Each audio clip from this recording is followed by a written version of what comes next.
What is going on, dudes and lady dudes? Welcome back to Just Nuts, guys. Today, we're doing a little discussion talking about the new format because we just finished our first major event. Well, we'll call it major. I think it's a pretty legit event overall. But Pro Play Games Tour Orlando, the Invitational, just wrapped up. The finals just wrapped up. I don't know, an hour and a half ago when I'm recording this.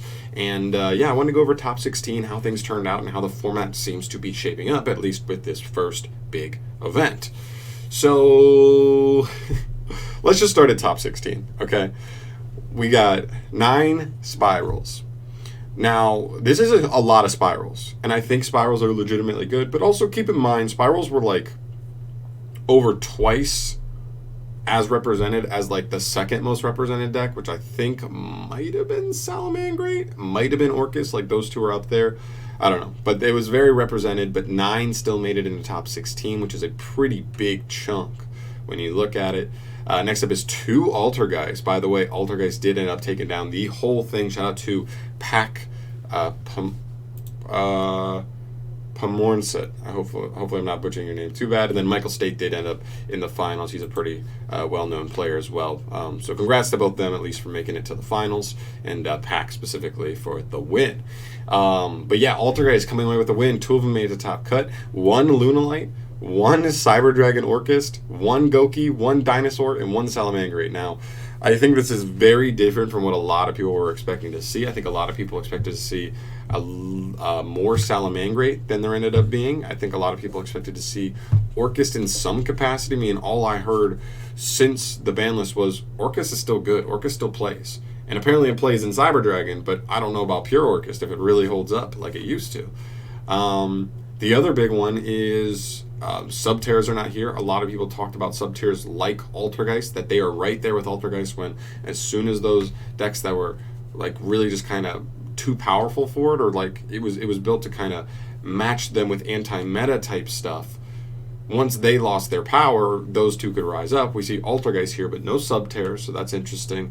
And also Pendulum. Pendulum is the big one where even though Electromite got hit, and even though what's her name?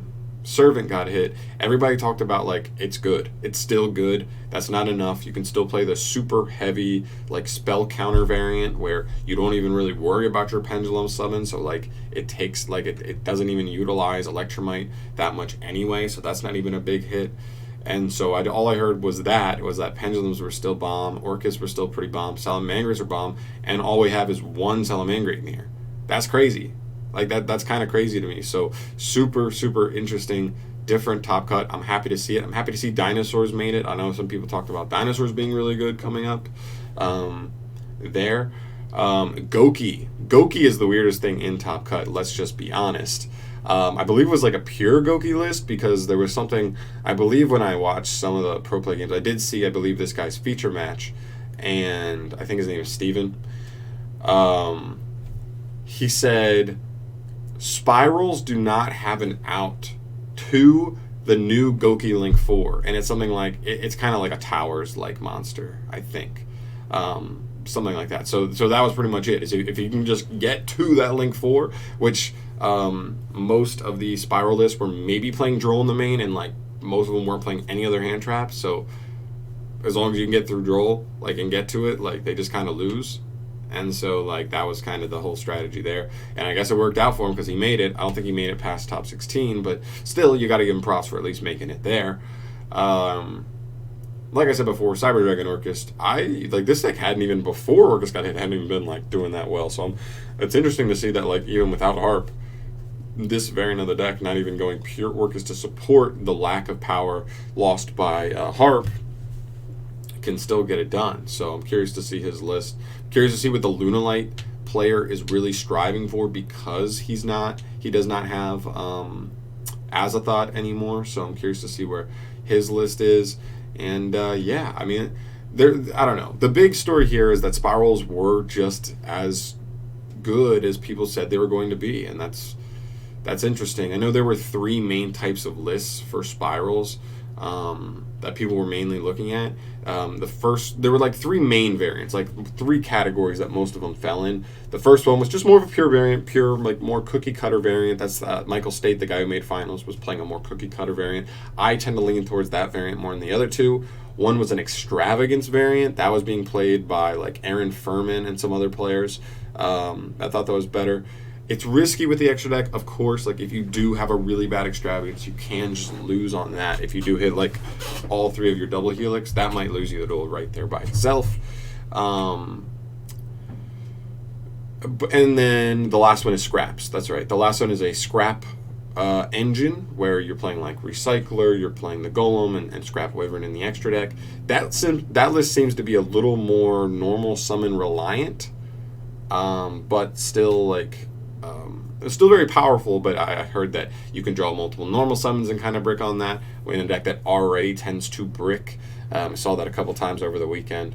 And so that one's not my favorite either. The other thing with the extravagance one is it can hurt you in very specific hands because extravagance says for the rest of the turn you cannot draw cards.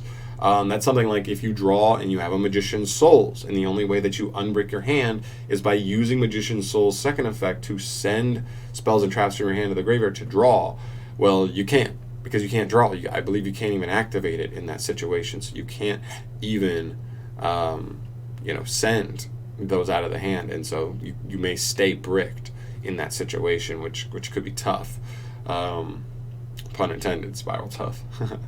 But yeah, I think this is a pretty interesting representation. I don't know if this is the best. I mean, keep in mind, this isn't the biggest tournament.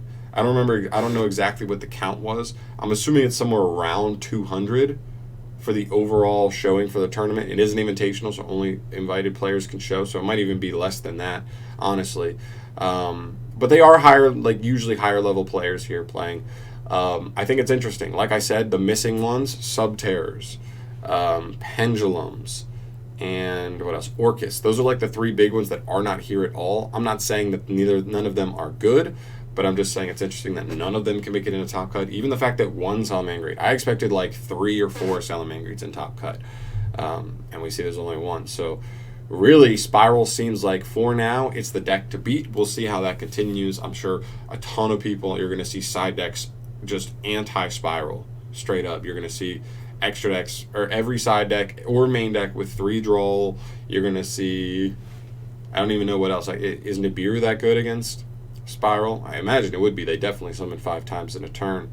It just depends on like where you hit them, if they have extenders or not.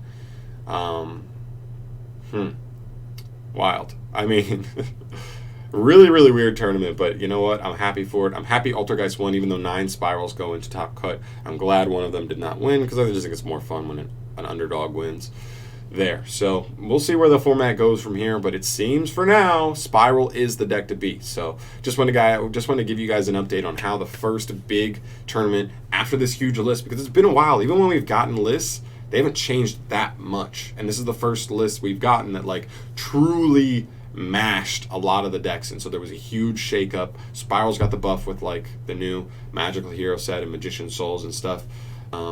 But yeah, I'm curious to see where the format goes from here. But yeah, that's where we're at. Thank you so much for watching, guys. As always, subscribe to the channel if you have not yet, and if you want to see more discussion videos like this one on future format stuff or certain decks in the format, subscribe to the channel. Peace.